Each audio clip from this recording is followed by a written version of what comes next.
महागावमध्ये आधुनिक महिला अभ्यासिका केंद्राचं उद्घाटन संपन्न। महागावमध्ये श्री महिला अभ्यासिका केंद्राचे उद्घाटन अयोध्याधाम येथील महंत शिवरामदासजी त्यागी यांच्या हस्ते संपन्न झाले।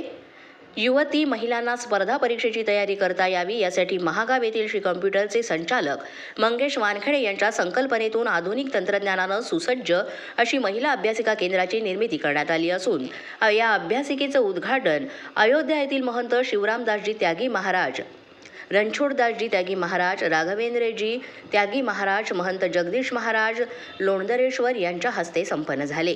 या प्रसंगी प्रमुख अतिथी म्हणून तहसीलदार अभय मस्के, गटविकास अधिकारी ज्ञानेश्वर टाकरस, संजय निंबेकर, जगदीश नरवाडे, सुदाम खंदारे, विजय सूर्यवंशी यांच्यासह अभ्यासिकेचे संचालक मंगेश वानखेडे, अमोल वानखेडे, दादाराव वानखेडे हे सुद्धा उपस्थित होते। या कार्यक्रमाचे प्रास्ताविक जगदीश नरवाडे यांनी तर सूत्रसंचालन डॉक्टर संदीप शिंदे यांनी केलं। Bureau report, Marathi 9 news, Mahagaon.